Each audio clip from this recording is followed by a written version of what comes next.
Good evening, good evening, good evening, ladies and gentlemen, boys and girls. Good evening to St. Kitts and Nevis, and a very good evening to everyone in the Leeward Islands, the OECS, the Caribbean.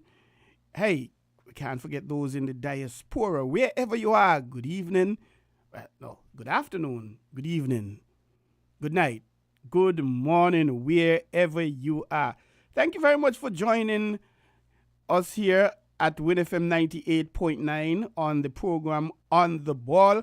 On the Ball brought to you on every Tuesday from 7 to 9 p.m. I am your host, Troy Biff Mills, and it is my pleasure, of course, to be here with you another week, and we give our thanks to the Almighty for having us here. And if you're celebrating a birthday, we say happy birthday to you. Hope you're enjoying it. Cut the cake, celebrate. And of course, if you want to invite me to celebrate with you, you're entitled to do that. You can do that. Those of you who will be celebrating between now and next week, Tuesday, we say happy birthday in advance to you. Those of you who would have celebrated between last week, Tuesday, and today, happy belated birthday. If you're celebrating an anniversary, happy anniversary, and likewise, happy anniversary in advance or happy anniversary belatedly. And if there's something positive that has been happening in your life, we say congratulations to you. And I say good evening to my producer, Mr. Jamster. And it has been a very rainy day today. Forgive me. You see me batting down like I'm expecting snow. Because it was a very, very, very rainy day in St. Kitts, Bastia. Coming to Bastia, I just couldn't see Boardwalk. I just couldn't see Nevis. And we had quite a bit of rain. We had the Icon of the Seas, the biggest cruise ship in the world, here with us. And it's still here. It's going to be leaving a little later. And this is the third or fourth time for the tourist season Jamster it has called. Remember, it made its maiden voyage. The first time it set sails with tourists. First cruise it made. Tourists, that is because they had some officials. The destination number one, premier, uno, was San Cristobal. St. Kitts, the Icon of the Seas, came here first after it left his home port. Came to St. Kitts first, and it continued. So we are quite privileged. We are quite blessed. And of course, we are inviting you to come on board and partner with us as a sponsor. We really appreciate it. Call 466-9586 and our marketing department. We'll work out something with to satisfy your needs and give you a nice package, of course. And or you can call Troy Biff Mills 668-2055, and we will be able to organize something for you. We're going to get out. We're not going to get out the blocks. We're going to tee off first with some golf news, and let's go straight to the man Zeke Percival, president of the St. Christopher Golf Club. The points standing in the E-Zone Cup playoff after some 4 playoff matches. We have leading the pack with 11 points, Elvis Bowen, 9 points, AJ Norford, 8 points, Harry Dale, the defending champion Zeke Percival with 6 points, the former champion with 4 points, Cedric Jeffords. So after 4 matches, Elvis Bowen leading the pack with 11 points. There are 2 more playoff matches before the grand finals to be played at the Four Seasons Nevis on May 20th. So the defending champion Zeke Percival is some 5 points behind the leader Elvis Bowen after 4 matches. Thank you very much, Zeke, for that report. You have my empathy. You're not doing the best. You're way back behind the pack, but I've learned race is not for the swift, but those who endureth to the end, as we would have seen as recently as the TDC Interschool Championship. They won, the defending 7P champions at the time in 6th place out of 8. The 2, they crept up into 3rd. The 3, they were number 1, and they sailed throughout. So we always hear the race is not for the swift. And we're going to have a very packed and exciting program for you. We're going to touch some football, some basketball, cricket, kite flying. We're going to do some kite flying as well.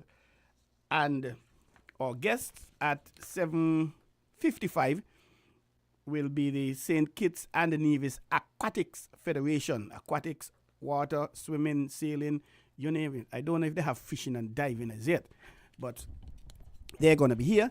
And then at 8:25, we're going to be having the St. Kitts and, no, not the St. Kitts and Nevis Athletics. And they had the Rams Primary School Championship in SP where the best be on the weekend. And we must say congratulations to the Dr. William Connor Primary School for pulling it off. And they're going to talk about that when they get here.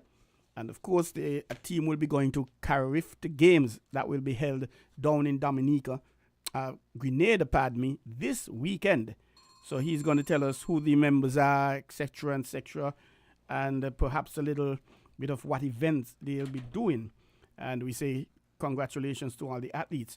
And tomorrow, God's Spear, the St. Kitts and the Nevis Olympic Committee, they are having an extraordinary general meeting. And the main item on the agenda is the acceptance of St. Kitts and the Nevis Aquatics as a member of the SKNOC. They're going to walk us through how you become a member, etc., and we're going to hear about that. But let's get into some football news. A lot of football happening here in St. Kitts, and we have the Premier League happening. We have the First Division, but we're going to take a look at some results out of the Premier League. Sunday 24th March.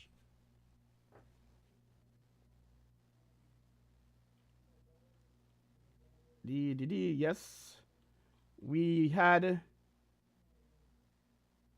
Where are we? Yes, here we are. Giddy.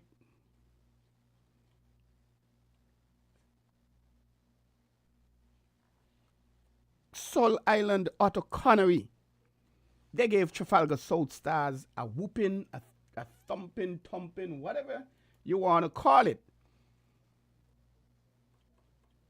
At the end of the first half, it was 2-0 in favor of Sol Island Otto Connery. It ended 6-0. They got a half a dozen.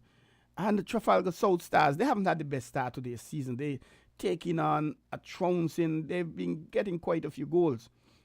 Goal scorers for Connery, Errol O'Loughlin in the 24th, Jaquan Hendrickson the 28th, Byron Phillip the 46th, Tijani Foy the 50th, Kwaniki Clark in the 64th, and Sean Martin via a penalty in the 90 plus 3 minutes. He put a bulge in the old onion bag from 12 yards out.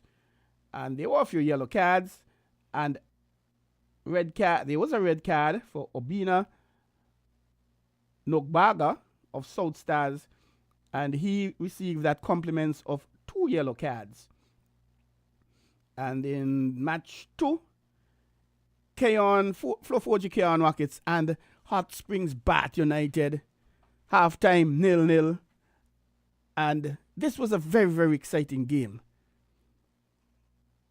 Floforji Keon Rockets found themselves behind in the 53rd minute, just after the second half started, when Van Reese Richards, he scorched the net for Bath United.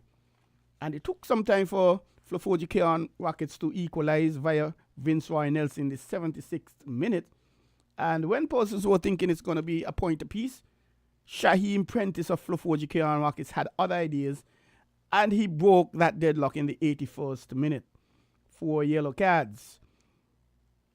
And in the feature match, SL Horsford St. Paul's United, last year's runner-up, came up against Honda Newtown United. And Honda Newtown United, they're looking good. They're looking different this year.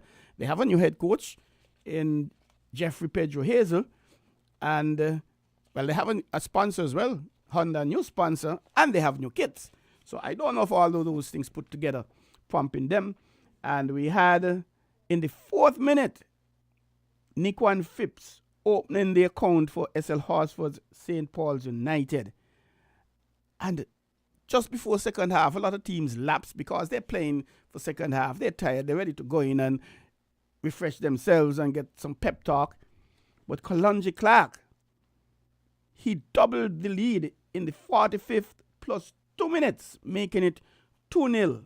And the thing about that is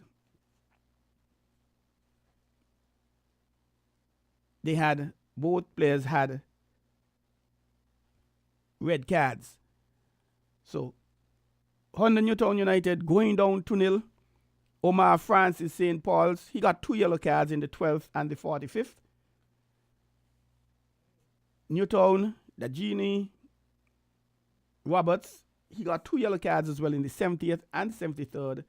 And Kajani David of Newtown, he picked up a yellow in the 72nd. And remember, when you get 2 yellow cards in the game, that equates to a red. So it's bye-bye until not the next match, the match after, because once you get a red card, you miss the game.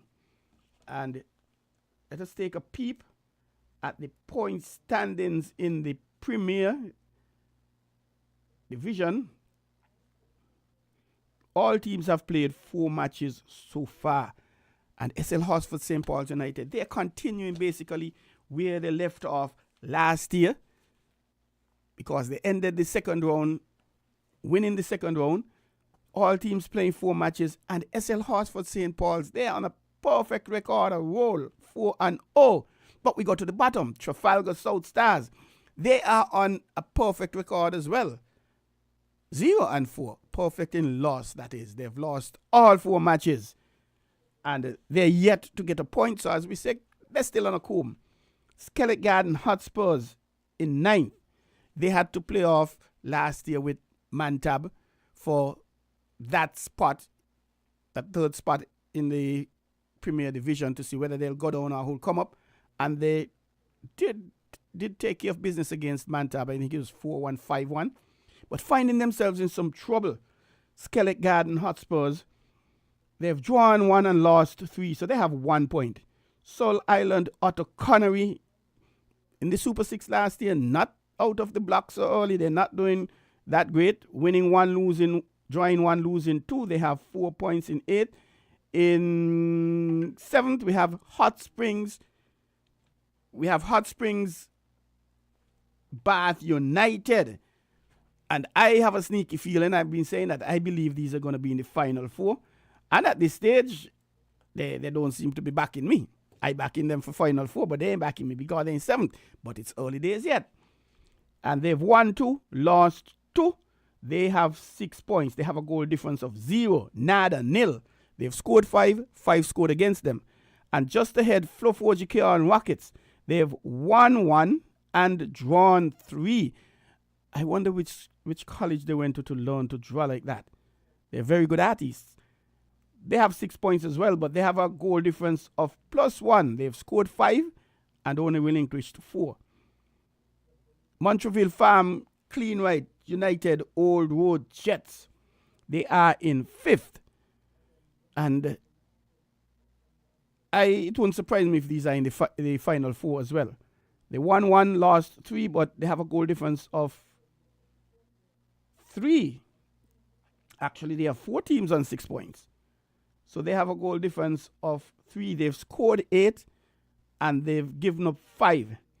Rams Village Superstars, the defending champions, not off to such an early start this year for the league, because remember they won the President's Cup. They took care of business against SL Horsford St. Paul. So everybody was thinking, well, come to Daddy St. Paul's, but that's not the case as yet. Rams Village Superstars, they won 2, lost 2. They have 6 points, but a goal difference of 7, because they are the most prolific scoring team. They've scored 12.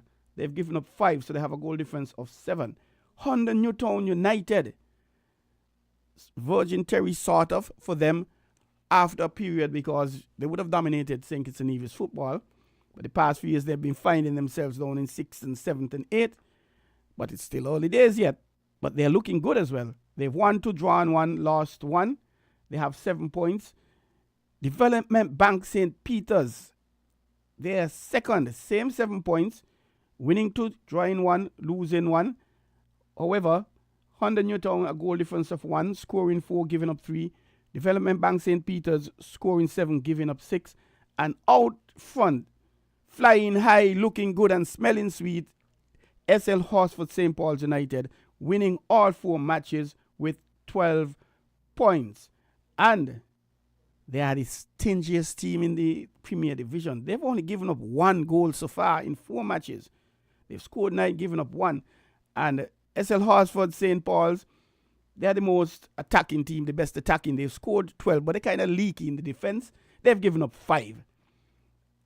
And in terms of the goal leaders, in 3rd place, we have Keith Roy Freeman, which is strange for him, but it's still early days yet, of SL Horsford St. Paul's, and Van Reese Richards of Hot Springs Bath United, both having 3 goals. Second, we have Kimari Rogers of Rams Village Superstars and Sean Percival of Trafalgar South Stars with 4 goals. Out front, Kalanji Clark of SL Horsford St. Paul's. He has 4 goals as well. And so we have 3 and 4, 2 and 2. I'm not talking basketball. So there we are in terms of clean sweeps, shutouts, not allowing any goals. We have out front from SL Horsford United, St. Paul's, Jamal Jeffers. He has 3 of them so far. 2-0 versus Ram Superstars. 3-0 versus Development Bank St. Peter's. And 2-0 versus Honda Newtown United. So they're looking good and they're flying. And quickly we get into the first division in terms of the point standings. We weren't able to get some stats, but 607 Construction Lodge Patriots. Some played 4, some played 3. They've lost all 4 matches. They had to get off the mark. KFC Trinity Challengers United, they've gotten 1 point from a draw. Rivers of Living Water, they have also gotten 1 point from a draw, but Challengers, they have a goal difference of -20. That's a lot of goals scoring on them. And Rivers, they are -17. Molyneux, this is virgin territory for Molyneux as well, normally. And I must compliment them highly, I must say. They don't have enough to start the game. They lose and they get a trouncing. But they've won 1, they've drawn 1, and they've lost 1. But they're even Stevens with goal. They've scored 6, given up 6. They have 4 points in 7. Connery Fireball United, they are in 6th, winning 2, losing 1. They have 6 points. Ahead of them, Fast Cast Saddlers United, who were relegated last year. They've won 2, lost 2. They have 6 points, but a goal difference of 11, scoring 16, giving up 5.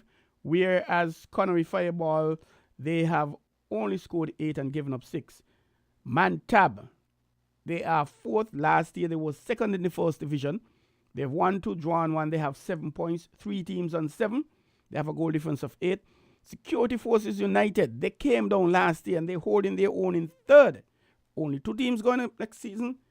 For next season, they're in 3rd with 7 points, goal difference of 9, scoring 13, giving up 4. Trans Global Engineering, Dieppe Eagles, they are in 2nd. They won 7 points, a goal difference of 10, having scored 13, giving up 10. And out front, Jones Group, Sandy Point, SP were the best be. So far, they're showing that. It's early days yet. Later on, we're going to see how Bali go. They've won all 3 games. They have 9 points. And we have Fast Cast Saddlers United, the most attacking team, so to speak, the most offensive team, scoring 6 goals. And Jones Group, Sandy Point, as well as Mantab. 2 of them are the stingiest teams in terms of giving up goals. So we'll have to wait and see how that is going to be working out. In terms of upcoming games, in the this National Bank Premier League, pardon me, I apologize for the sponsors, not giving them their due. On Wednesday the 27th, we're going to be having a triple header, 6:30 p.m. This is no longer Garden Hotspurs. There now. Skelett Garden Hotspurs coming up against Hot Springs Bath United at 6:30 p.m. At 8:15, it's going to be Moultrieville Farms United Old Road Jets, and this match will be coming up against SL Horsford's United. These two matches will be played at Warner Park. However, the third game will be played at the Technical Center, and that is St. Peter's coming up against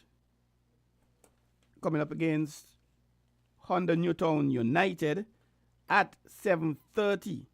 That will be happening up at the Technical Center. And if we just plug in some officials for those games, Skelett Garden Hotspurs versus Bath Hot Springs, Shanda Wilkinson, Lenoy Paris, Kenwin Collins, Jermaine Wickham IV, Kendria Tully, she's the assessor, and that is again at 6:30 p.m. in Warner Park. At 8:15, also at Warner Park, FCR Old Road United Jets versus LS Horsford St. Paul's United. Referee Sanchez Bass, Tyree Wilkinson, Johan Newkirk, the assistants, Zoe Brown IV, Stedroy Douglas, he is the assessor. And up at St. Peter's, we are having Development Bank St. Peter's coming up against Honda Newtown United at 7:30 p.m. at St. Peter's. Trevester Richards carries the whistle. Jevian Archibald, Makila Oden, they're on the lines. Jody Walters IV, Delroy Jeffers, he is the assessor. And then on Thursday, 28th, at 6:30 p.m. at Warner Park, Fluff Keon Rockets versus Trafalgar South Stars. David Phipps, he will be in the middle. Yolinda Warner and Juniqua Matthew on the lines. Jody Walters, the fourth, Kenny Martin, the assessor. And Thursday, March 28th, Rams Village Superstars locking horns with Soul Island Otto Connery at 8:15 at the Technical Center. That is actually at Warner Park. The game with Development Bank and Newtown, that is at the Technical Center at 7:30. This game is 8:15 at Warner Park. Jermaine Wickham in the middle, Lenoy Paris, Jevian Archibald on the line, Shanda Wilkinson the fourth, Garfield Virgo the assistant. So that is how we are looking in the Premier. And in terms of the first division, Tuesday 26th today, Mantab and Trans Global Engineering Deep Bay Eagles lock in horns at 6 p.m. That match is going to finish another 20 minutes plus. And this is at the Technical Center. And then at 8 p.m., Jones Group Sandy Point will be coming up against Molineux, also at the Technical Center. And then Wednesday tomorrow, there'll be one game at 5 p.m. Connery Fireball International Security Forces Limited at the Technical Center. And remember, all First Division games are slated for the Technical Center so far. But of course, there are going to be changes and things may very well happen. So that's it from football. And we should have had the St. Kitts and Nevis Aquatics Federation at 7:25. So they were here early. They thought they're coming on 7 o'clock. But we indicated, no, it's 7:25. So they made a quick one to come back. I don't know if the lady decided, well, you have to stay a little longer. But at 7:55, we're going to have St. Kitts and Nevis Athletics, formerly SKN AAA. They've changed their name. And while we wait, we can dig into some basketball. And we have some results coming out of the basketball, the St. Kitts and Nevis Amateur Athletics Basketball Association. They are having their Premier League and their A division, Division A, and their junior league would have been completed already. So we say congratulations to them for completing the junior, now getting into the senior element of it. And we're going to tell you in a minute how things have been going. They are tight team. And where are we? Technology. We're going to be with you in a second here. The simpler things get, the more challenging they get. I don't know how they get that workout. Normally, we would have been writing down and things, but we're sticking to technology, and here we are now.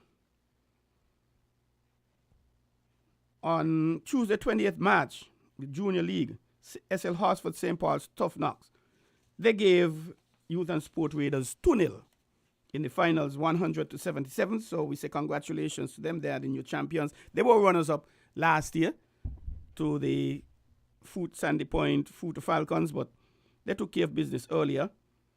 We had Veonrai Francis, 35 points. Khalil Ward, he had a double-double, 25 points, 13 rebounds. Soto did Tivadi Herbert, 23 points, 29 rebounds, 11 points for Phil Vaughan Dindial, and that is from the Tough Nuts. From the Raiders, we had Corleon Sargent, 28 points, 14 rebounds for his double-double. Jalik Tyson, 21 points. Nicolan Liebert, 15 points. And grabbing 10 boards was Tiziquan Ward. And then we get into the big people business. Tuesday 20th, the A Division. Rams Hitters Ballers, a close game, 65. Achiever Sports Club Jayhawks, 63, very close indeed. For Hitters, Jalen Sadler had 20 points. Kurt Hobson, 14 points. For the Jayhawks, Denish Prasad and Kenrick Morris both had 13 points. Jazian Hodge had 13 boards. Vanja Amri, 10. And Vogel Marsham, 17. And these guys having some big boards. And notwithstanding that they lost. And on the 23rd in an A Division, E and Minimat Sandy Point Falcons, they completely obliterated, destroyed ASC Wolfpack 129-50. Yes, you heard me right. 129 against 50.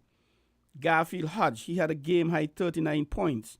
Amir Gums 23, Corleon Sargent 25, Kejon Bori 11, Brandon Thomas, the only person with a double-double. As a matter of fact, he had a triple-double in the game. 10 points, 12 rebounds, and the police are looking for him because he had 11 steals. And for the Wolfpack, Raheem D'Souza 19 points, Mazia Morris 11 boards. And we are going here now to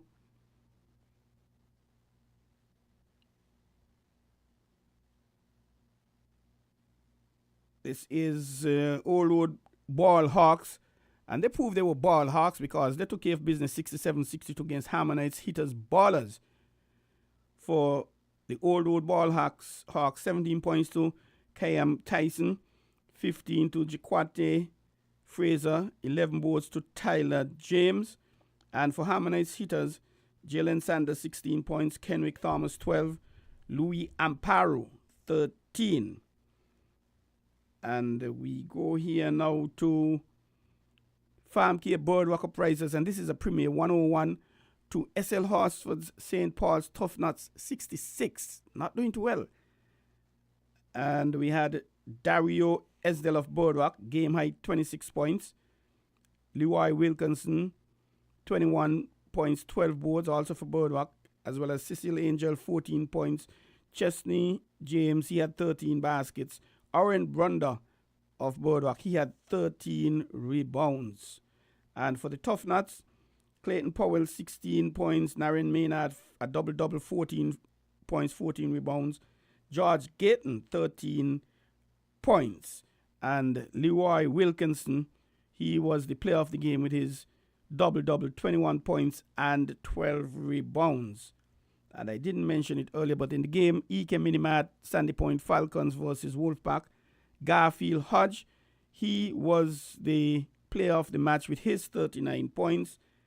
And we had in the game, Old Road Ball Hawks versus Harmonites, Hitters Ballers, 67-62 for the Ball Hawks. The player of the game was Jaquante Fraser with his 15 points. And finally in basketball, we have Sol Sandy Point Falcons. Remember, there's a A-team Falcons and a Premier Falcons. They took care of business as of the former champions, multi-champions. They had something like 19, 20, 21 championships. Rams Hitters 87-75 with Chavez Belboda 23 points for the Falcons. Macari Gums a double-double, 15 points, 14 boards. Leston Wilshire 14 points. Antonio Boyd a double-double, 13 points, 11 rebounds. Grammy Brown 10 points, 14 rebounds for his double-double. While for the Hitters, Vance Joseph had 21 points. Cado Strawn 14 points, 12-12, a double-double as well. Daryl Lewis 14 points. Feliz Corredoro 11 points. And Jaheim Bridge 10 boards. Player of the game, Chavez Bell Boda 23 points and some rebounds and steals, etc. etc. And in terms of the games coming up, the league is continuing. And where are we? Yes, here we are. The game's coming up the 26th. That's today at 6:30 p.m. There was the first of 2A games. East Caribbean Central Bank Bucks. The S is not an S. The S is a dollar sign. Versus Fire and Rescue No Limit. Interesting names. Sorry, that's ASC Jayhawks. That's at 6:30 p.m. At 8 p.m., E and K Minimart Sandy Point Falcons. They're coming up against Fire and Rescue No Limit. On the 28th, we're going to have a Premier 6:30 Keon Lions versus ASC Wolfpack. And at 8 p.m., Youth and Sports Eagles out of Nevis versus Sol Sandy Point Falcons. On the 30th, and the 30th, that is Saturday, we have 2A division again. 6:30 ASC Jayhawks versus Old Road Ball Hawks. 8 p.m. AFC Wolfpack A versus Fire and Rescue No Limit. While on Sunday the 31st, and remember this is Holy Week, so this is the Easter weekend. Friday coming is Good Friday. On Easter Sunday the 31st, 2 Premier Division matches. 6:30 Youth and Sports Eagles versus Keon Lions. At 8 p.m. SL Horsford's Tough Nuts versus ASC Wolf Pack. And that is how it's going to be bubbling come next week. Tuesday, Godspear, the 2nd at 6:30. The first of 2A Division, Harmonites Hitters Ballers versus E&K Minimart Sandy Point Falcons. And 8 p.m. Fire and Rescue No Limit versus Old Road Ball Hawks. So that is your basketball roundup. Well, we haven't seen our guest. I don't know, maybe he went home and he fell asleep. But we have information. We keep going because we have cricket, we have kite flying, and perhaps I should get into some kite flying. Out of Nevis, the St. John's Community Improvement Club will hold its annual kite flying competition at the Flats, Coal Hill, on Good Friday, 29th March 2024, starting at 2 p.m. Registration of kites starts at 12 noon, and the registration fee is $5. $5? $5? No, man, these guys not really serious. It should be a little more.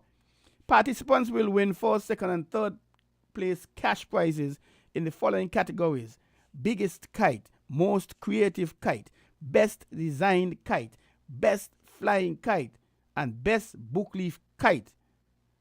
I wonder if all people know what bookleaf kite is. Them books, them exercise books that your mother and your father buy for you to go to school. Come this time, you tear out some leaf. Oh, that was fun. You tear out some leaf and you use some coconut straws, coconut stock, they call them. You tear off the the leaves and you have the spine, and you stick them in and you get your nice kite out of book leaf, and your teeth, your teeth off, teeth about that sheet of pillowcase from home, and you tear it up and you make the tail. And boy, those are fun days. I wonder if these young children do these things. And perhaps this is to bring it back. Vendors, $50. I think I'm going to join you over there, and I'm going to take a crack at this. Long time I didn't see flying kite happening here. Normally on Good Friday, it happens over at the Frigate Bay Lawn, and it happens around the island in various communities as well. And there's something known as a running kite. I would like to probably give a question. What is a running kite? A running kite is a kite that would only fly if you run. From the time you start to run and you start to fly, you cannot stop running. If you come back tomorrow, it's already a running kite, so you have to run to get it up. I wonder who thought about that. But I believe there's some truth in it. Because kites that when you run, it goes up and it goes up, they don't go too far. But when you don't run, it doesn't go up too far. But anyway, that's it for the basketball.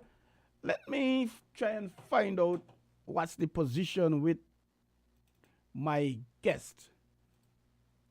So we'll be back in a second, a few.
Welcome back to On the Ball here at WinFM 98.9. I'm Troy Biff Mills, your host, and this is a program that's aired every Tuesday on WinFM 98.9 from 7 to 9 p.m. And we touch all kinds of sports: football, basketball, cricket, golf, even kite flying, netball, you name it, we have it. And every week we endeavor to have at least one guest, perhaps two. We want to have the St. Kitts and Nevis Aquatic Federation at 7:25. I haven't seen them as yet. We are to have the St. Kitts and Nevis Athletics at 7:55. That's in the next few minutes. But we step across to cricket, and we had the female cricket here in St. Kitts. But before we go there, let's jump over to Antigua, where the Cricket West Indies is on the 15 tournament. That would have started today.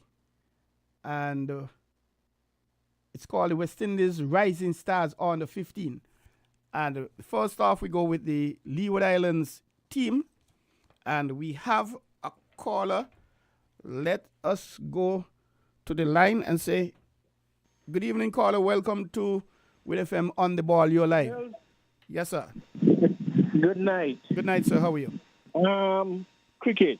Yes, sir. West Indies under 15 cricket.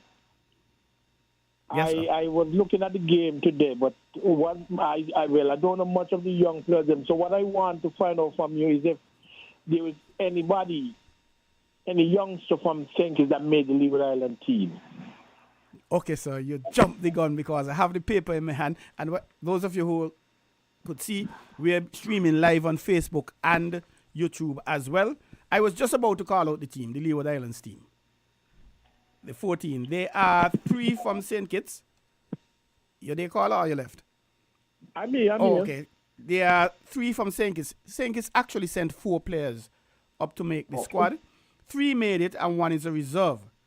The 3 from St. Kitts, Lushan Bergen, who is the vice captain. He's from St. Kitts. There's a Clevante Powell, who is the wicket keeper. And there's also a Kasim Challenger.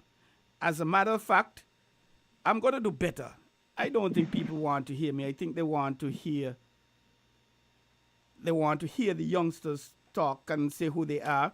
So let's use the technology. We have that. Right. So just that is what I was thinking, because I didn't hear anything leading up to the game. Well, yes, that is true. When it comes to West Indies, unfortunately, some of the things happening are the best kept secret. But 5, 4, 3, 2, are you? Sorry, that's the wrong one there. We actually have the team, a video of the players introducing themselves, which I think is an excellent idea, and I'm going to play it now. Okay.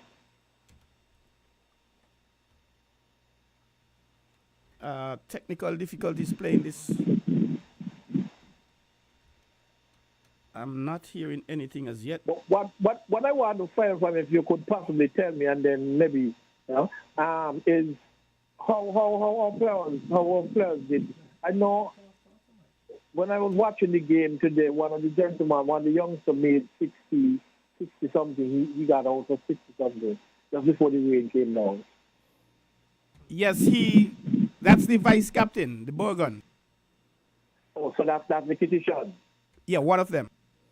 Okay, one of them. Okay, great. My producer is here trying to make sure we get the video of it. Just give us a second while this technology thingy. Okay, we have something. We have action. That's the good thing about my producer. Take a listen as the players will introduce themselves via a video. You won't be able to see. I'm the captain of Leeward Island and 15 cricket team batting around. My name is Lashan Bergan, vice captain of the Leeward under 15 team, batsman Aaron. My name is Jayton Edward, a player of the Leeward Island on the 15 team, and I am a bowling all-rounder. My name is Roger Daniel. I'm a player of the Leeward Islands on the 15 cricket team, and I'm a wrist spinning all-rounder. My name is Tyler Tung. I'm a seam bowling all-rounder for on. My name is Jaden Bramble, wicket-keeper batsman in the under 15 team. My name is Kai Starrell. I'm 13 years of age, play for the Leeward Island under 15, and I'm a batsman. My name is Jose Roberts, and I'm a top order batsman in the Leeward Islands. My name is Kasim Challenger, left up saver of the Leeward Island in 50. My name is Kerrick Mentor, a batting all-rounder of the Leeward Islands on. I am Sean Harrison, I'm a right-arm seamer for the Leeward Islands on. My name is Demar Prentice, I am a right-arm off-spinner for the Leeward Island under 15. My name is Adrian Williams, I'm a batsman and I play for the Leeward Islands under 15. My name is Clevante Powell, wicket-keeper batsman of the Leeward Islands. My name is Johnny Frederick, manager of the under 15 Leeward Island. I'm Jace Taylor, head coach of the Leeward Islands under 15. There you have it, caller. They did a video and I like that.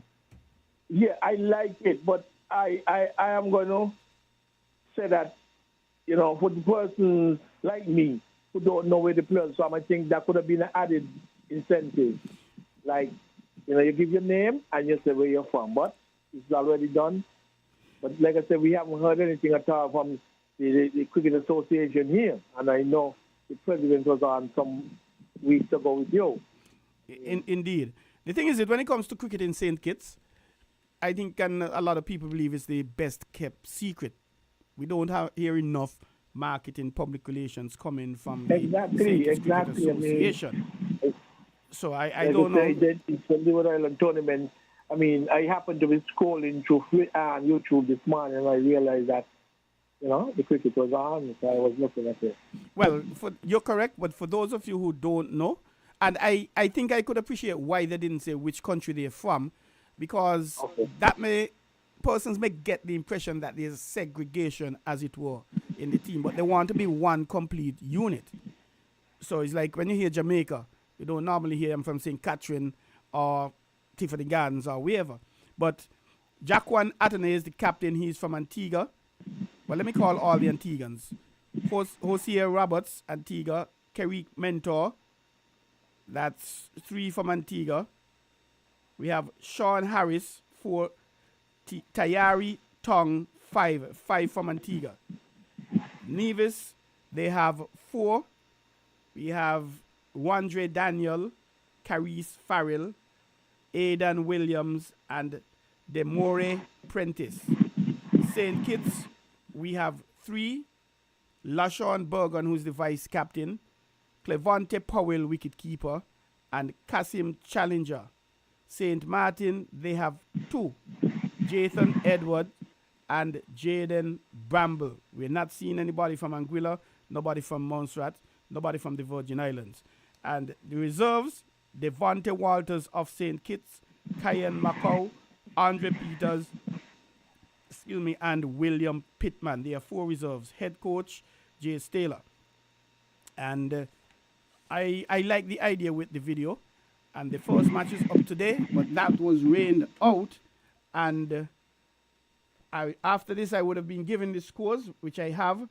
For the Leeward Islands, the opener, Roberts, he made 21 from 72 overs. And it is a 50-over competition, for those who may not know. Yes, yes. His opening partner, Kerry Mentor, he was 3 from 12. C. Powell at 3, batting at number 3, was 4 from 15. Jay Athanaze at 4, he made a duck from 3 balls. LaShawn Bergen, the vice captain, batting at number 5. He was 67 from 60 balls. Only 2 players getting into double figures.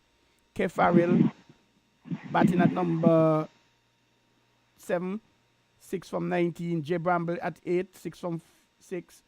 R. Daniel at 9, 0 from 1.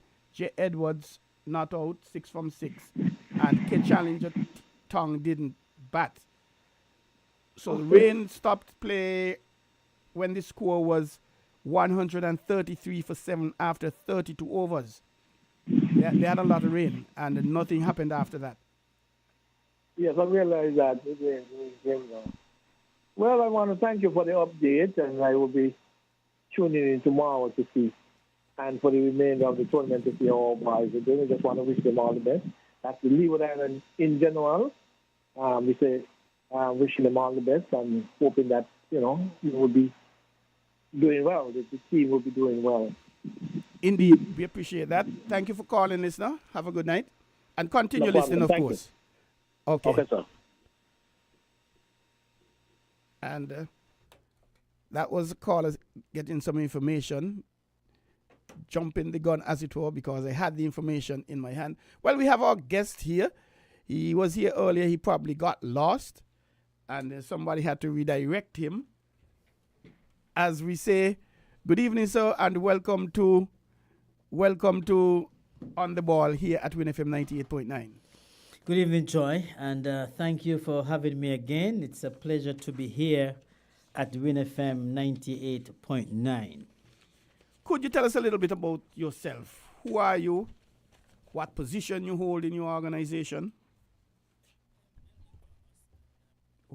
Hold a sec. We've lost him, Jamsa. You're hearing me?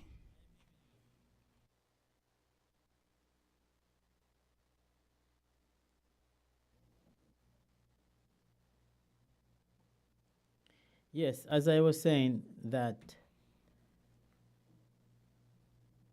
my name is Eldon Thomas, and I'm the president of the St. Kitts Nevis Aquatics Federation. I'm here to represent this organization, this federation here tonight.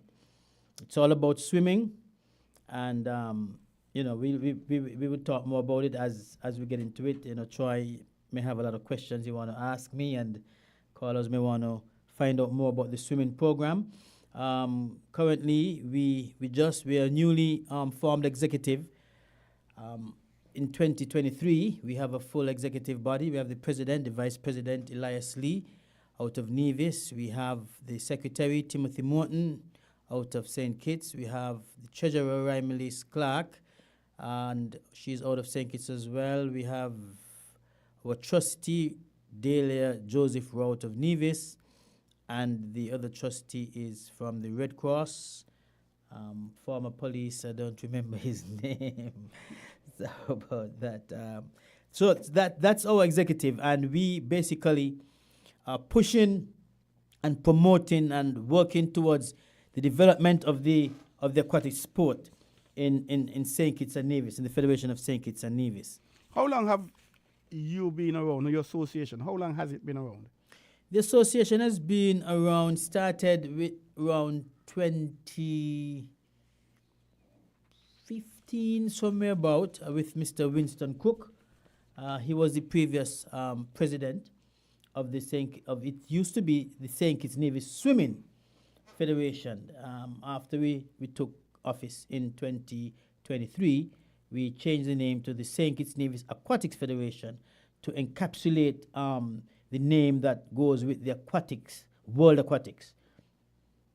That's very much interesting.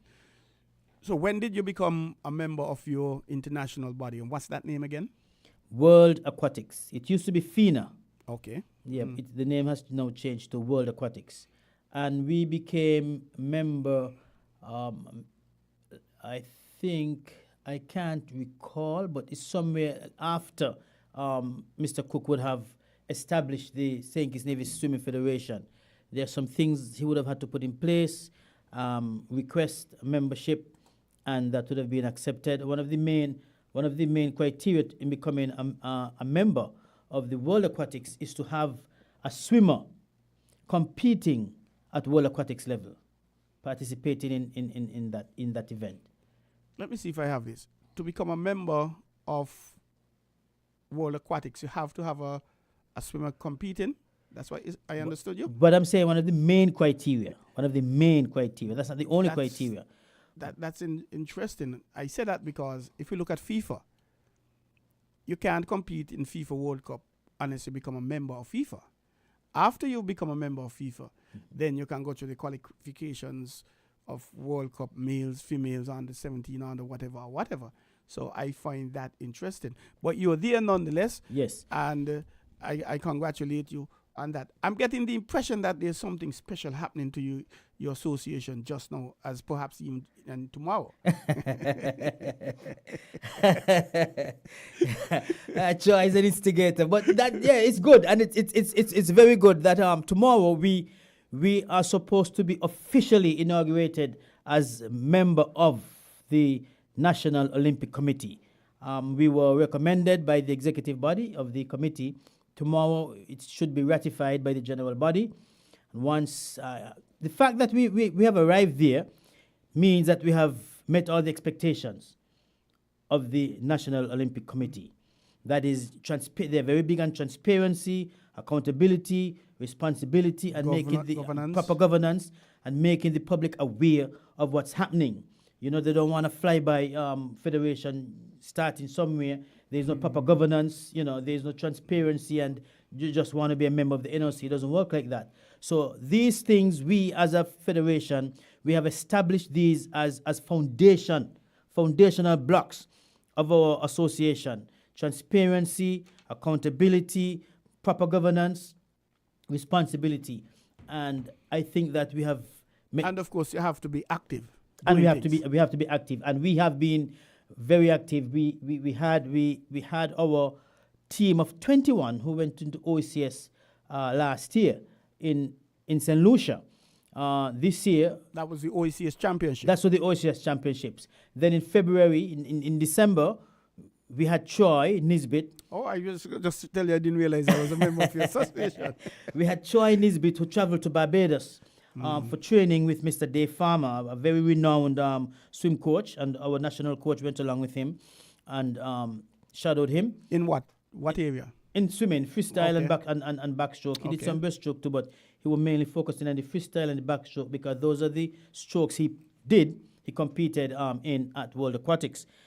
And then in February 3rd, we went on to the World Aquatics where he competed. I think he has the best, one of his best time, and he would have held the best record for the 50-meter freestyle and the backstroke as well. And today they have traveled to the Bahamas to compete in Carifta. And let me say this. This is the first time St. Kitts and Nevis is competing in the Carifta Games with swimming. Oh, the very first time. Congratulations. Well, before we get to the swimming, let's go back to the SKNOC. I let the cat out at the bag at the start.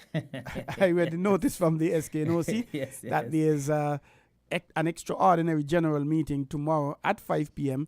At Olympic House up at Taylor's Range. And the main item of the agenda would be the consideration for acceptance of the St. Kitts and Nevis Aquatic Association. And well, I was also going to ask, as I'm the president of the St. Kitts and Nevis Table Tennis Association, and why should the SKNTTA support your membership? You're becoming a member. But you answered the questions, and we're going to be fully supportive of you, and we're appealing and encouraging all the other national federations to show up at that AG, the extraordinary general meeting, EOGM, as well as support your membership into the SKNOC.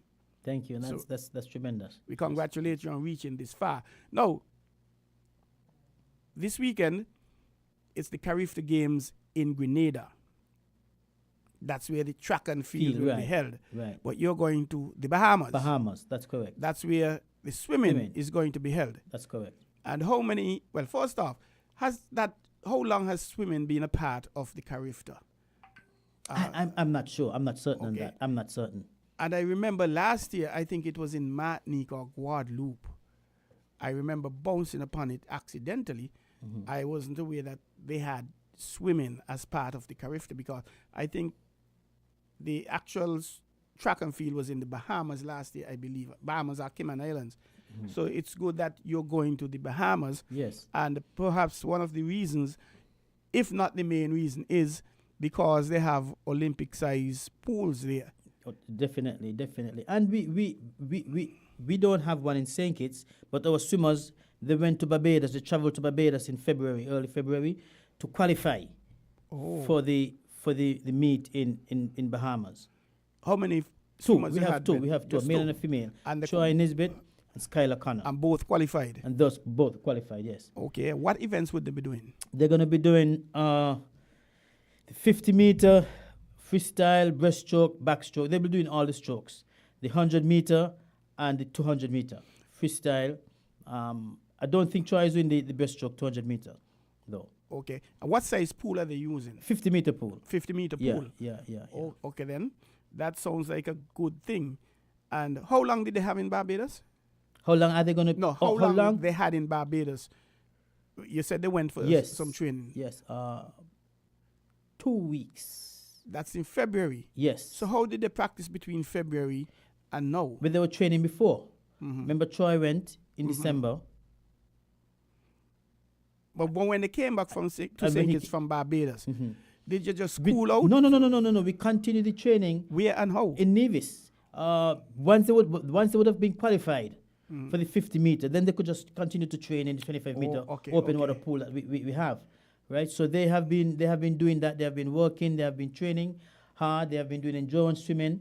They have also been doing sprints, and so to keep them, fit and ready for the upcoming Bahamas, which they have traveled to participate in. And in terms of management, technical team, who would be going with them? We have a chaperone and we have the head coach. Chaperone. Why a chaperone? Because we have a female. It's a female chaperone. Once there's a female swimmer, you must have a female chaperone. Oh, that's interesting. And how old are the athletes? 12 and 15. 12 and 15? Yes. Okay, so they'll be competing. That's two separate categories? Yes. I'm guessing under 13 and under 15 or something like that? That's correct. Okay. The young lady should be doing the 11 to 12, and Troy will be doing 14 to 15, somewhere around there. Did these two go to the OECS last year? Yes, they did. When you carried some, was it 20-something? 21 swimmers, yes. But I remember seeing St. Kitts and Nevis at the OECS, and I was very surprised, very excited, and very pleased, because I liked the way that your athletes would have been performing. And I was also very scared because we don't have a pool here in St. Kitts. So I was wondering where these guys practiced. And you did tell me that you had some boards set out. Yes, we have it. Remind me how that went again? It's an open water floating pool with lanes and everything, a turn board, so they could actually swim 25 meters, flip, turn, head back. It's an open water pool. It's floating. Out in the seawater. Out on the seawater. It has lanes and everything in it. So that is what we use for our training for the national team at this point in time until the government builds a pool, which I think would come shortly. I am not sure. But the buoyancy, I'm always fascinated. The buoyancy in swimming in a swimming pool and the buoyancy in the seawater. Yeah, it's a little different. Yeah, it's a little different. And that is why even at the OECS, when they swam, they tend to lift their head more than those persons who actually practice in the pool, who just rotate smoothly, because of the waves would cause them to, bounce every now and again. So it's a little different. They were not penalized for that. They swam and they made their time and everything like that. But the smoother it is, the more efficient they've been swimming. So we definitely need more pool time, and that is why we actually had them go to Barbados for the 2 weeks and train, get some pool time, and that would help them definitely in the Bahamas event. What facilities do they have in Nevis to accommodate swimming? We have the same thing. We both have the floating pool in Nevis and in St. Kitts. And we also use sometimes we use the hotel pool, Mount Pelia, allow us to use their pool, so that's what we also use. Here in St. Kitts, we use the pool at Royal. They allow us to use the pool. They have a pool at the back, some 15 meters or something like that. We use that mainly for like technical development, for skill development, for stroke analysis, flip turns, push off, dolphin kick. So we use the pool for that. Dolphin kick? Yeah, to get off and, dolphin kick, when you come off the wall, you have to come off with the dolphin kicks, as an exit from the wall. So we use the pool for that, to develop those skills. We use the open water now for the endurance and everything like that. With the currents in the water, how does that help in terms of the strength of the swimmer? Does it add to it? Does it take away? Is it a good thing to swim in this water? I know you mentioned they were raising their head, and I could understand because there are currents in the water, not in the pool. Mm-hmm. But how does it affect the swimmers? Well, the current could be good and bad. When I say good and bad, I'm referring to like endurance development. If you're swimming against the current, then it should make you stronger. Okay. As opposed to swimming with the current, it takes you down faster, so you exert less energy. So you'll have pseudo times and yes, okay. Definitely. There are different times that you will be able to swim against the current or swim with the current. But the ocean, they also have open water competition as well. In Bahamas, there's going to be an open water competition. So that's part of the Carifta? Yes. What we want to also do, we want to also engage in those kind of competitions, open water competitions, take part in them. We are not taking part in it this time, but hopefully we want to do it next time around, because that's what we have mostly here. So once we train like that, then we'll also compete in open water competition. And what sort of events happen in the open water competition? Is it a long race, 1 mile race, half? Yeah, long races. Sometimes we have we do triathlons. Okay. Maybe 3K race. In St. Kitts, we do the Southeast Peninsula race, that is from Salt Plage to Shipwreck. Mm-hmm. We do the cross-channel swim from Nevis to St. Kitts. So those are events that we train in, and they also have those kind of events for competitions as well. Well, that's very interesting.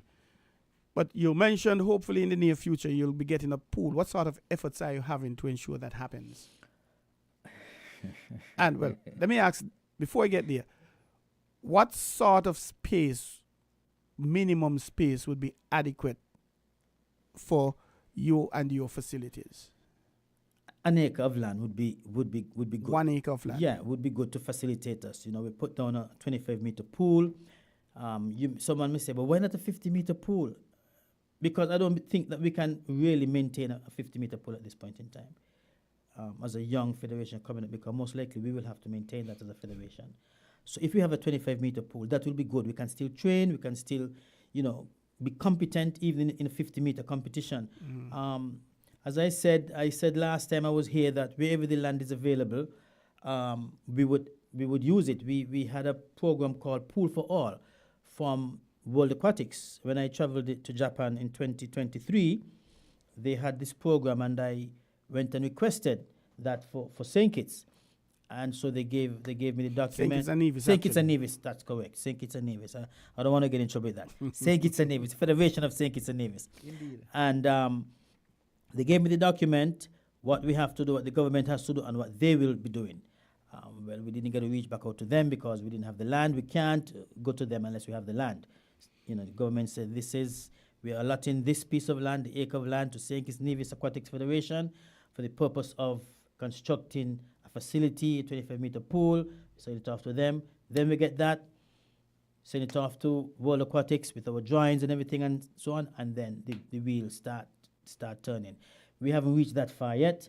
I know that I have been in conversation with Mr. Brantley as well, who is showing interest in providing a piece of land for that. So wherever it is, wherever the land is available, we're going to again go back to World Aquatics, let them know, listen, we're ready, we have the land, and it's for the federation.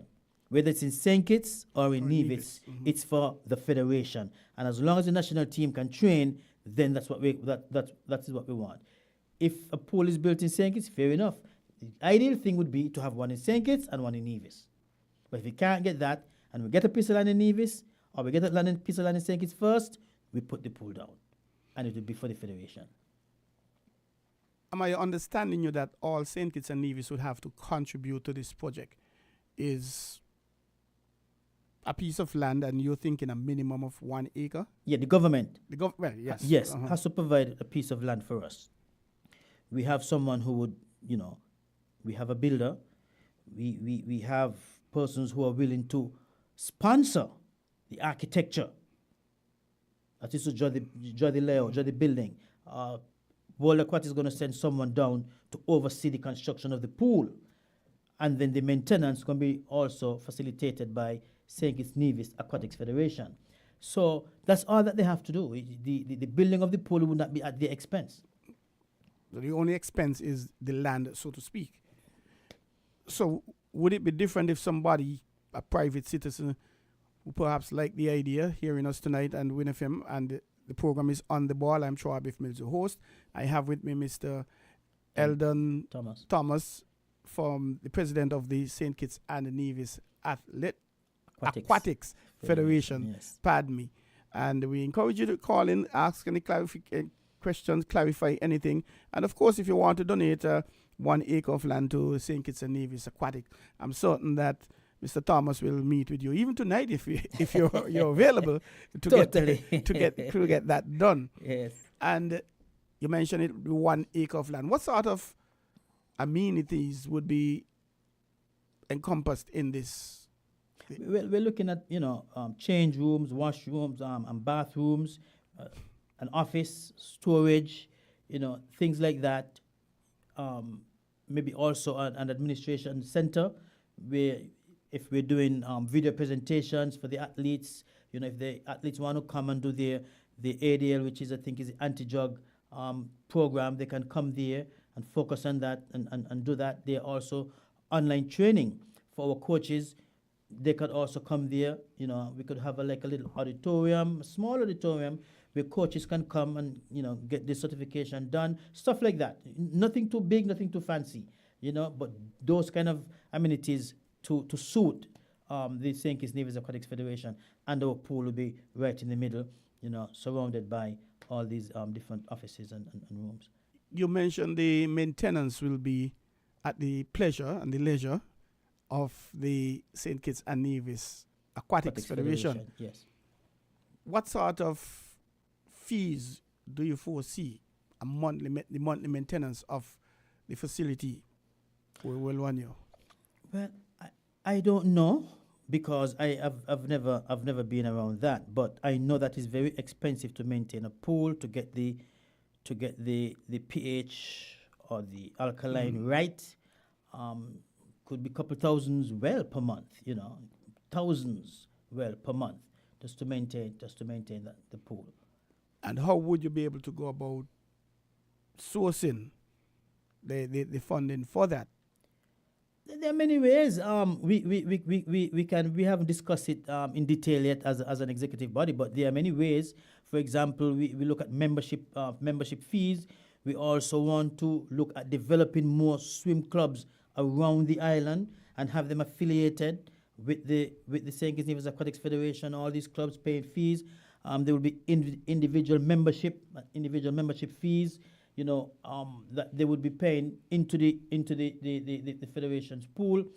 There are going to be subsidies. We could always, ask for subsidies from business places, from governments, World Aquatics, the NOC. Once we have been, accepted as members. So there are ways that we would definitely venture into in maintaining, but it has to be maintained so that our swimmers can be, comfortable in the pool and be efficient and effective in the development.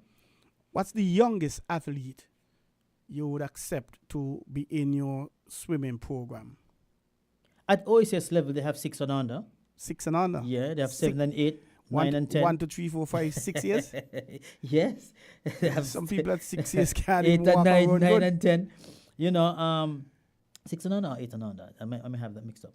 But they have down to 7 and 8, 9 and 10, 11 and 12, 13 and 14, that age group going up there. But in the different clubs, you have children at 6 years who are very efficient in the swimming. Suppose somebody 60, 70, 80, 90 just want to learn to swim or a little bit of exercise. Were you to have that pool, would this be a service that you'll offer? Of course. Our main objective is to have the children of the federation learn to swim. That's the main objective. Learn to swim. Some of them are going to come who want to just learn to swim and stop. And many are going to come who want to learn to swim and enter competitive. Some are going to come who want to exercise and so on, get a little aquatic therapy, aquatherapy and stuff like that. We can always make arrangement for that. Now, I cannot really say confirming because we have an executive body. So these are things that we will have to definitely discuss and look at, because these will be ways and means of also maintaining the facility. So if they're 80-year-olds, I believe that the executive body would definitely schedule a slot for them where they can crawl in the water, take a little time and so on, have a little buoyancy, and they throw one leg out, throw next leg out, bounce out with some music, and they come out, get a nice glass of smoothie, juice and so on, to be incorporated in the fee, of course. So, I like that. You think you're getting it free, but it's in the figure. Yes. I believe that we would look at these things, analyze them, and see the best ways we can employ to maintain the facility. That is sounding tremendous indeed. And of course, you'll have to overcome the first bump in the road, which is the space for it. Yes. And you're inclined to have, wherever you get the space in St. Kitts, even if it's up at Phillips's in the mountain, you'll accept it because you would want that to happen. Of course, I'm thinking that you'll want it a little more access-friendly. Yes, accessible. That's correct. That's correct. Yes, that's one of the things we wanted to be. Once we get a 25-meter pool, we can host OSS championship. You can? Yes, because OSS championships are, between 25-meter pool. Yeah, the one we did in St. Vincent is a 25-meter pool in St. Lucia. St. Vincent, next year, they have a 25-meter pool. So we could host OSS championships. With the 25. But what about Carifta? You must have a 50. Carifta is more intense. It's 50 meters. And Pan Am Games 50 meters. Well, and okay, stuff that like that. internationally, the minimum standard is a 50 meter. Yes. What other size pools do they have? From what I know, Olympic size pool 50 meters. 50 meters. Yes. Okay. In terms of your coaches, how many swimming coaches do you have? We have a number of coaches. We have a head coach, James Weeks. He's our head coach. We also have. I wonder if he's related to me. Why? Maybe. We also have Ned Lestrade, who is the assistant head coach.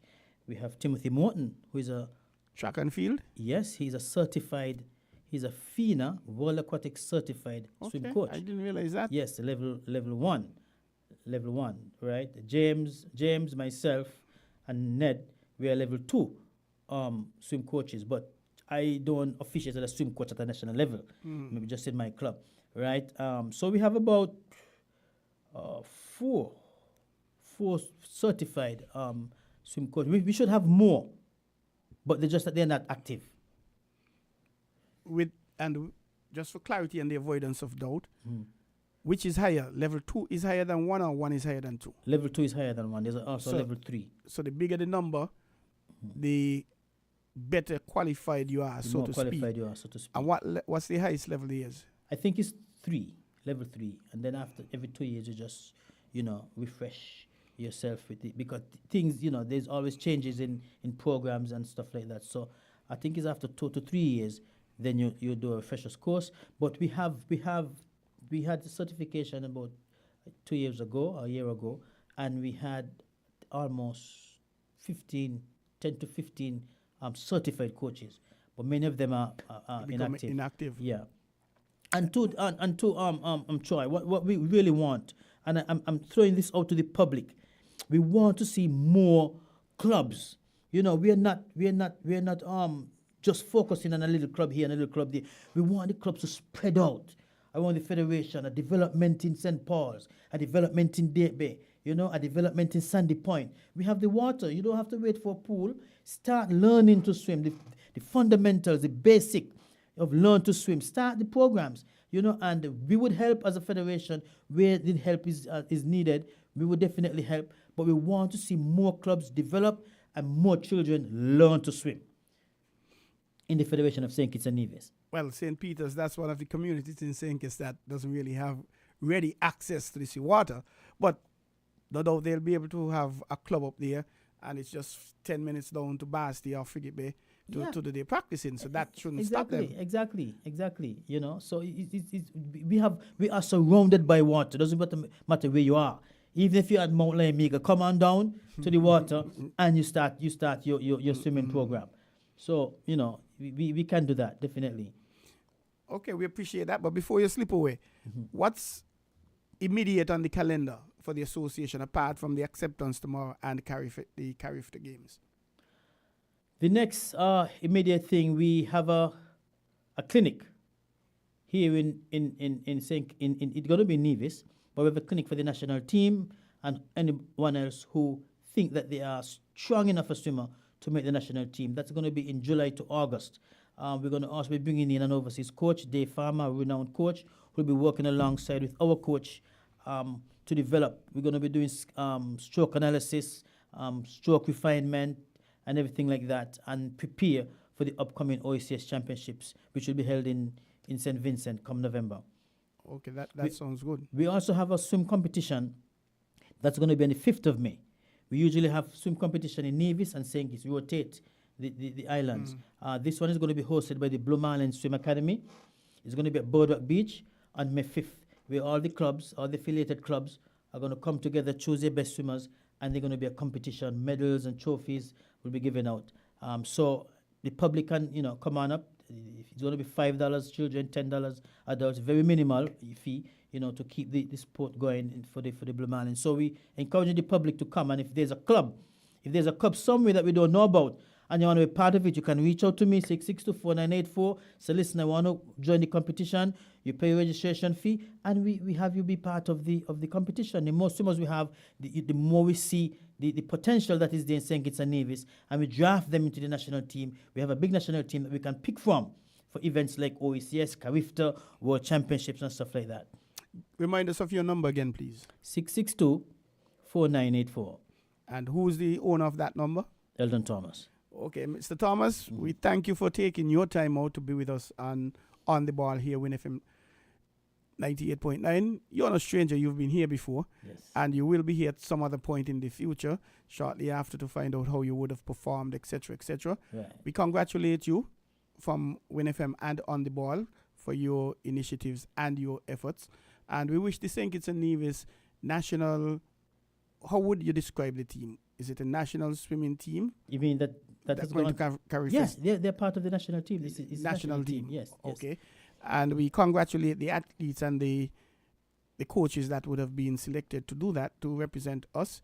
And we wish you and them all the best in the Bahamas. It's going to be. Yes. And congratulations again, and all the best, sir. Thank you very much. And we wish them the best, and we know that they would do their best to represent us here in St. Kitts and Nevis. So when you start looking at the TV and looking at the program, root for St. Kitts and Nevis. Troy Nisbets, Skylar Connor, our swimmers. Definitely. Thanks a lot. You are listening to On the Ball here at Win FM 98.9. I am Troy Biff Mills, and with me, we've just had the president of the St. Kitts and Nevis Athletic Federation, Mr. Eldon Thomas, speaking to us about the St. Kitts and Nevis team that will be traveling to the Bahamas to compete in the Carifta Games 2024. We wish them all the best. We congratulate them, and we expect some good news when they come back next week, God's spear. And we'll have Mr. Thomas here with us at some point. Have a safe trip home, sir, and good night. Good night. Thank you. And now we're going to continue with some sporting information we have here. We have cricket. We started with the under 15, and we still have the West Indies cricket for the men, and the T20 blaze that happened here completed. Jamaica, they would have won the double. They would have won the 50 over competition as well as the T20, and we say congratulations to them. They displaced the defending champion, who would have had both as well, Barbados. They didn't do that well this year, and they were not able to place in the top two of any of them. But we congratulate the Jamaicans on a job well done. And we are going into some cricket. I'm just getting my laptop here.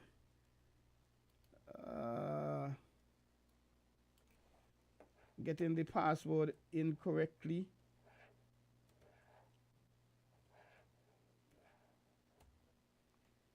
Okay, that seems to be doing it now. And, but anyway, that's technology. We have a backup here. So we'll go straight to cricket, and we have another caller here. Good night, caller. Welcome to On the Ball here at Win FM 98.9. Yes, good evening. I'm trying to get the number from Mr. Thomas. Sorry? Repeat, please. I'm trying to get the phone number from Mr. Thomas. Okay, hold 1 second. He'll be very elated with that. Just hold a second while I give you. And how are you doing, sir? Not too bad, sir.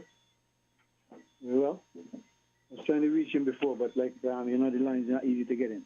Okay, his number is 662-498-662. Yeah. 4982. 498. 84, sorry, 4984. 984. Okay, I'll call you back later. Okay, appreciate that. Thank you for calling, sir. Thanks. You're listening to On the Ball here at Win FM 98.9. I am Troy Biff Mills, your host, and we are going to step into a bit of cricket. We know the West Indies had their under 15 tournament starting today. The Leeward Islands, they are playing Jamaica, and 133-7, the Leeward Islands. That match was rained out. And in the other match that started earlier this morning, Trinidad and Tobago and the Windward Islands, and this is on the 15. Windward Islands 83-4 after 17.2 overs. That match was also rained out. Opener E. Fontaine here 24 from 40, and J. Charles had 27 from 29.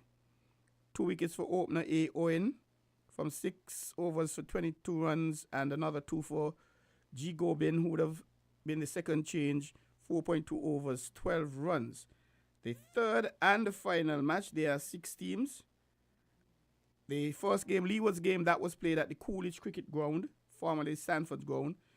Trinidad and Tobago win that was played at the Bethesda Sports Ground. And Guyana on the 15 and Barbados on the 15 at the Liberta Sports Club. That match has not started, and I suspect it is rain. I think it was to be a day-night encounter, so that is not happening. And it's unfortunate that the youngsters have to start this way. On Thursday the 28th, Leeward Islands will be coming up against Barbados at Bethesda Sports Ground. That's at 9:30. Windward Islands coming up against Jamaica at Liberta Sports Club at 9:30.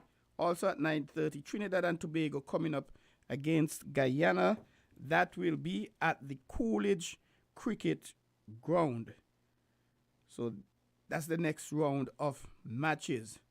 Now, if we go to the Cricket West Indies, they completed their females Super 50 over competition, which Jamaica would have won that.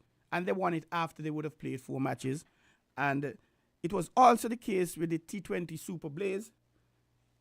And they won it with 1 match to spare. But unlike the Super 50, when they lost that final game, they actually won this final game. And why, that was really interesting and exciting. And it ended yesterday. The day would have started with Guyana and Windward Islands. Guyana 131 for 4 from their 20 overs. And they skittled out the Windward Islands for 62. We'd have century coming from Mandy Mangu. She was not over than 41. Charmaine Campbell, the skipper, batting at 4. She was 47 from 43. Mango was 51 from 50. And I like Mango. She's a very busy cricketer. Always active, always on the go. And 2 wickets for Pearl Etienne, the opening bowler for the Windward Islands. The Windward Islands, their turn at the crease. Zaida James, the opener, she had 21. And Kay Homer batting at number 5, 11. Those were the only 2 persons to get into double figures. Casey Schultz, she was the second change bowler. She hasn't been having a good season. However, she ended on a high. 4 overs, 14 runs, 5 wickets, 14 runs. And she didn't have a maiden. So she had a wonderful game. And Latchman, she picked up 2 for 12 from 2.3 overs. Plafano Millington, 2 for 7 from 3 overs. And the Guyanese really putting on a good show. Jamaica Leewards, a lot of persons would not have been too happy. Jamaica, they won the toss and asked the Leeward Islands to bat first, which shocked persons. Leeward Islands 124 for 5 from their 20 overs. Divya Saxena opening the batting. She had 26. Hector had, and her 26 was from 28 balls. Hector had 12 from 10 balls, batting at number 3. Jazara Claxton getting a promotion because she has batted at 6, she has batted at 7, batting at 5, and now she batted at number 4. She was 11 from 21. And the Leeward Islands 124 for 5. And the wickets were Shade Nation. She opened with 2 for 21 from 4. Stephanie Taylor, the captain, 1 for 19 from 4. And Kate Wilmot, J. Garcia, 1 wicket apiece. Jamaica made light work of it, 127 for 2 from 18.2 overs. For Jamaica, Rashada Williams opening the attack. She had 39 from 51 balls. And Shadeen Nation, 23 from 25 balls, batting at number 3. And not out Stephanie Taylor, 48 from 33. That gotta be hard. So close to a half century and just missing it out. Hector picked up the only wicket, 23 runs, 2.2. And the most entertaining entertainment of all these matches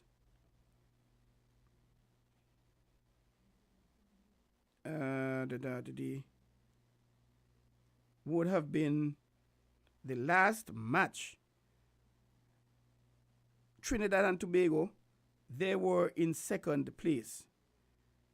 And they not only needed to win that match, were they to win that match, they would have been on the same number of points with Guyana, but they had to get a bonus point. And batting second, they would have gotten the bonus point by scoring at least 6.5 runs per over. So this should have been easy picking for Trinidad and Tobago. But we know of the adage, runs on the board are runs on the board. Barbados, they were skittled out for 96, which we thought was I was a commentator, and we thought it was a paltry score, but we know runs on the board are already runs on the board from 19.5 overs. Kishona Knight, batting at number 4, she had 25 from 27 balls. Elia Aline batting at 5-24 from 29 balls. And the Calendar, a youngster batting at 6-15 from 18 balls. Those were the only 3 players to get into double figure.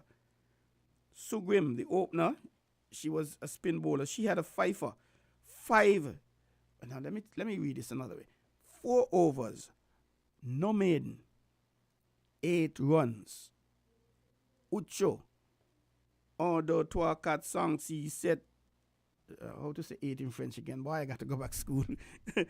8 runs, 5 wickets. And that was awesome. She did all the damage. And when the Trinidad and Tobago team batted, they really were going for that. They started, they looked good, and the chase was really on, but then they fell apart.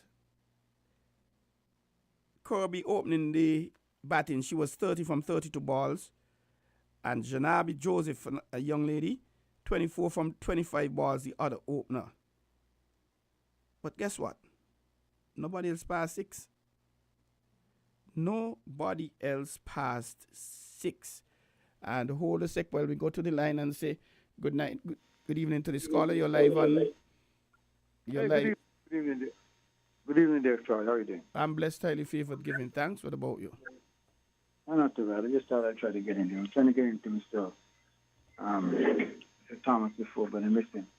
I just thought I'd just give a little observation that I have been checking the media around the region concerning the outstanding players and the table and all that kind of stuff. And most of the media in the other islands, they're bypassing the Leewards and they're bypassing Michael Louis. And that's a concern that started kind of resonating. I thought I would maybe say a few words. I don't like to do it, but I have to say it because I think it's a kind of big injustice in the way that, you don't hear much of it, even from a local standpoint and even from a regional standpoint. At the end of round 5, Leeward Islands are leading, I believe, in points.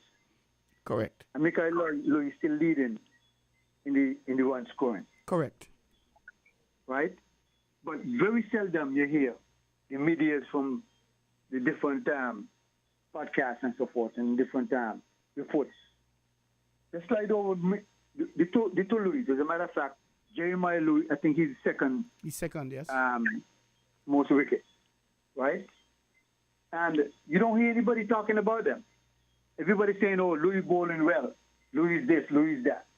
And that's it. They move on and they start to kind of promote their respective players whose wickets over the past 5 rounds is not comparable to Jeremiah Louis. And the batting average is not comparable to Michael Louis. And what I'm saying is that I believe enough criticians need to get on the radio and get on the media and get over on the different podcasts and let people know. Michael Louis is leading now after 5 rounds. Jeremiah Louis is just about 1 point away, 1 wicket away from having the most wickets in the region right now. And we need to speak up for our people because that's what has been happening to them for years, several years. They've been getting overlooked, might be overlooked, whichever way you want to look at it. And I believe we need to really, highlight these guys. Michael Louis has a record that no other Kitchen have ever got. Double century, in a first-class match. The youngest. Go all the way back with Frederick and those guys. Call a correction. Double century. People might misconstrue that. Sorry. 2 centuries right. in 2 centuries in a game. Inning. In a game, yes. In a game. In a match. That's what the back to back. That's correct. Thank you. Yeah, when I said double century, I think it's 201. You're correct. So what I'm saying is that with that kind of a record that he has done for St. Kitts in that respect and Leeward Island, that should be a headline. I believe that should have been headline. The young man went in there and he played, and he still had a 50 recently. This year he had one or two little low scores. But he's still leading the pack.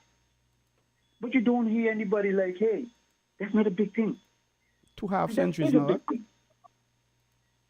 He now has 2 half centuries. He made a half century. That's correct. Yeah.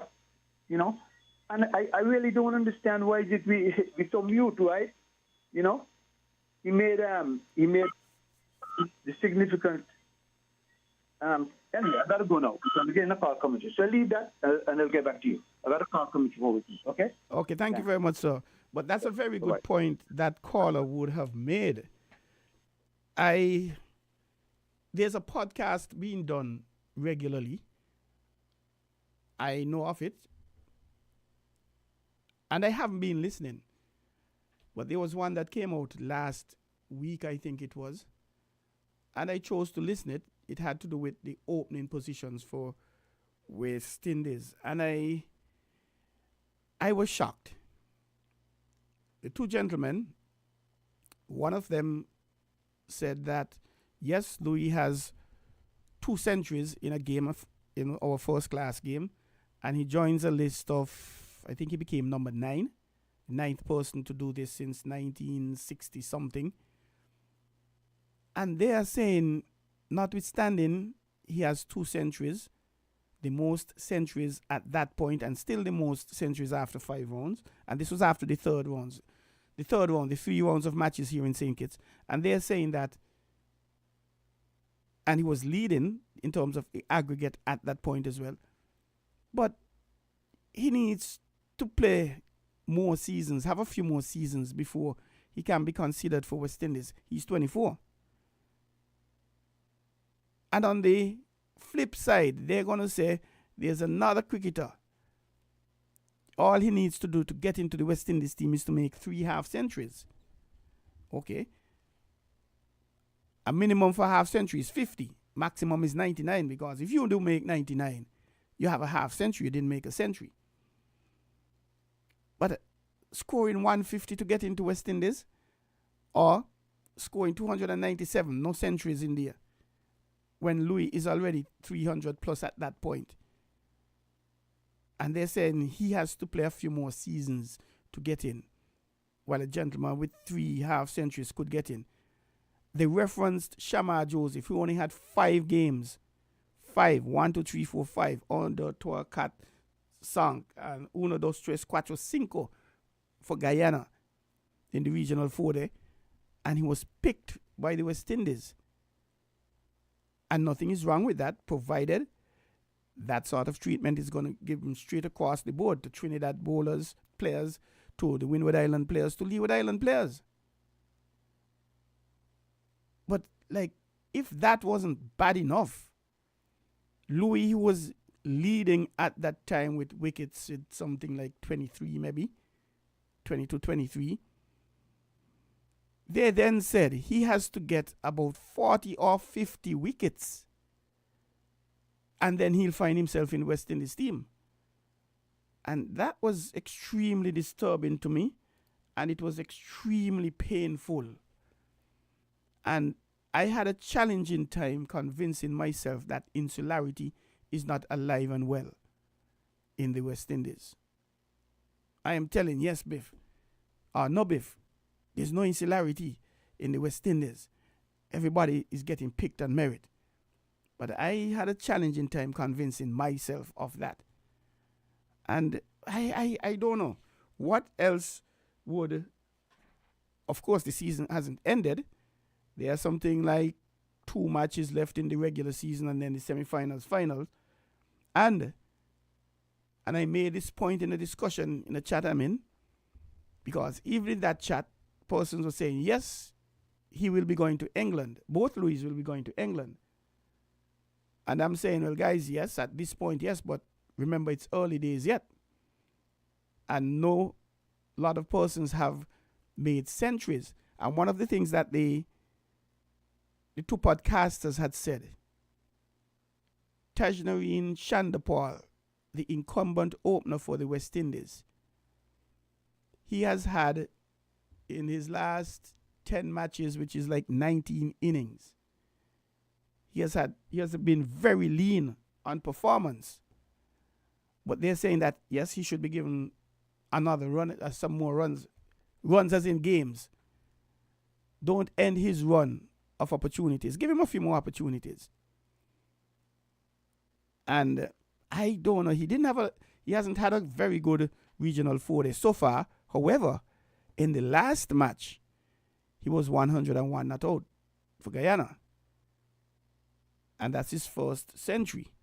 And the thing about it, for the last few rounds, some centuries have come about because Imlak, he made a century as well. And there have been a few centuries since. And the thing about all of this is, if you're going to be picking on merit, I don't have a problem with that at all. But you can't pick on merit today, or pick some people on merit, and others you're telling me they have to do so many things in order to be considered. That can't be right. And we had Mr. Samuel Spencer, the chairman of the Leeward Islands electors. We had him on the program twice so far, and he will be invited back shortly, provided he's available, of course. And to get his view, because he did say, which I like, that it's important to not just go by the scorebook. You have to look at the players, look at their application. Because if I make a century and I had 3, 4, 5 chances in it, and you made a 50 chanceless, I was lucky. Yes, I made a century, but serious consideration would need to be given to you who made the 50, because you played and you played well. You didn't have any chances. Your half century was flawed. And that caused me to remember back in 1993, Juni Mitchum playing for Leewards. That's when the Northern Telecoms West Indies Under 19 tournament was played here back in 1993. That was the year when a lot of these grounds were put into effect around the island. They were built. And when they announced the West Indies squad for England, the Under 19 squad to go to tour England, I was a little surprised, because Juni Mitchum, if I'm remembering correctly, and I'm subject to correction, he hadn't scored any half centuries in that game. He was batting like number 5 or 6 for Leewards, 4, 5 or 6. But he had some 30s and 40s, but he was coming not out. And when I asked, how is that possible? Because other persons had half centuries, etc. And I was told because he was trying to hold the innings together every time the Leewards played. He held his own, but he kept running out of partners. Wickets were just falling around him, and obviously he cannot bat at 2 ends. So if he goes into a setup with 1 or 2 or 3 other players like him, he will do well. He will perform well, because both of them will be able to hold the innings. And if you have higher caliber batsmen, they'll be able to make runs, etc., etc. So it was very, very interesting hearing when that happened and hearing Mr. Spencer speak. And I like the way that he would have expressed it. And but it's very unfortunate, because a lot of persons, even at this stage, believe that the 2 Louis will make it into the England team. the England tour. But the thing about it is, it isn't over as yet. There are a few more games, and I'm arguing that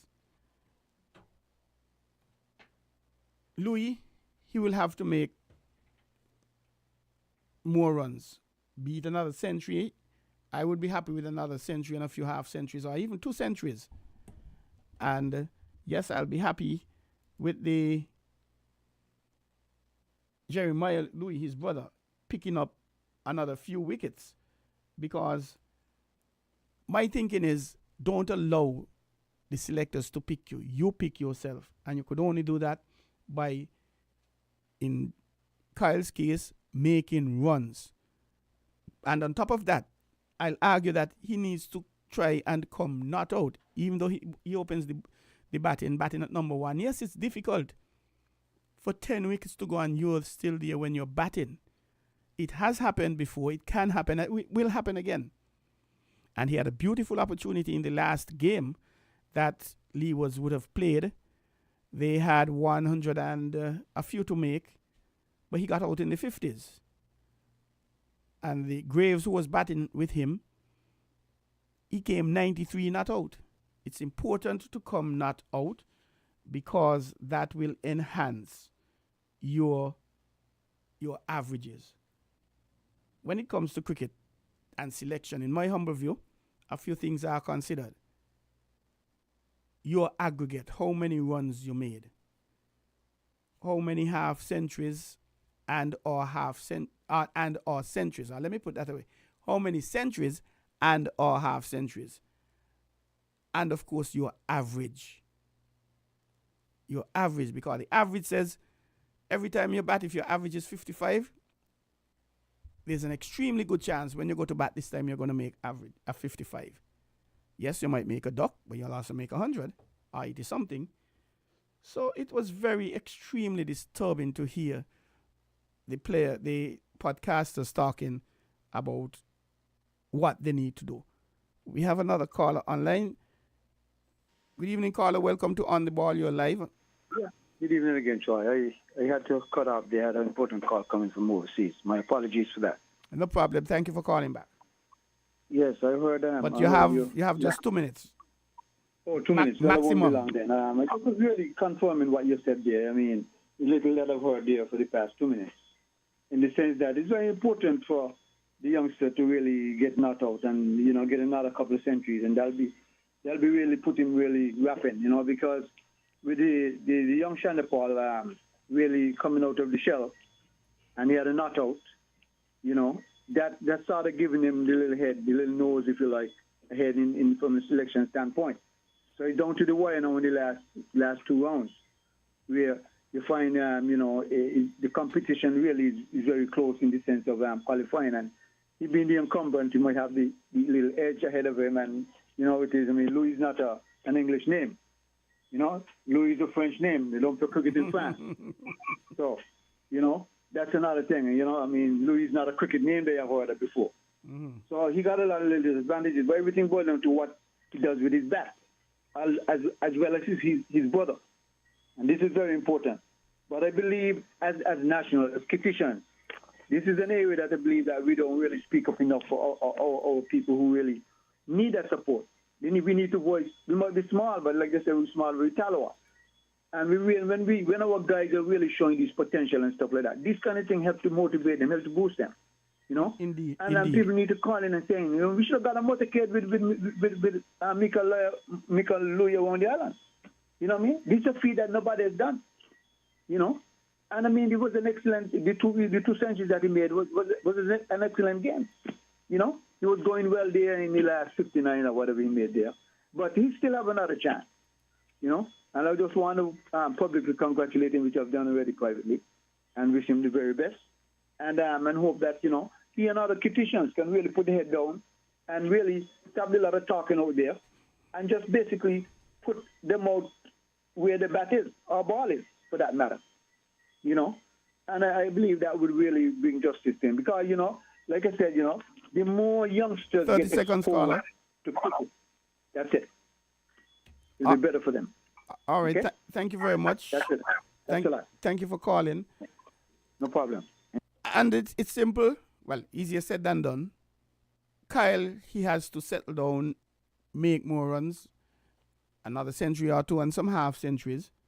And Jeremiah, keep picking up wickets. It'd be nice if he get a 5 or 2, but at least keep picking up the 2s and the 3s and the 4s. I'm remembering a few years ago, Otto out of Antigua, may his soul rest in peace. He had like 500 plus runs, but he didn't get a pick for the West Indies. But we Kittians and divisions, we have to rant and rave. The St. Kitts Cricket Association, they would have to get up off their laurels and really make a lot of noise for a level playing field for selection at the West Indies level. We're now at the end of the program, ladies and gentlemen, and we do thank you for listening. It has been a tremendous program. We didn't see the St. Kitts and Nevis Athletic to get an update on what will be happening for the team for Carifta, but we'll have them after when they come back. And I do thank you for listening. I really appreciate it. I thank the callers. I thank the St. Kitts and Nevis Aquatics Federation for being here. And we're encouraging you to come forward as a sponsor. Sponsor this program to ensure it happens, because if there isn't any sponsor, of course, it cannot continue. But we encourage you, an individual, small business, big business, or it could be a product. If you're a company and you sell various products, it could be one of your principals. Come on board and sponsor the program. Give us a call, 466-9586. Our marketing department will work a package for you. Or you can call me, Troy Biff Mills, 668-2055, and we'll be able to work something out for you. And we will be glad to have you on board as a sponsor. We invite you to tune in again next week, Tuesday, God's Spear. Monday is Friday, is Good Friday. Monday, Easter Monday. Have a very safe weekend. Be vigilant. It's a long holiday weekend.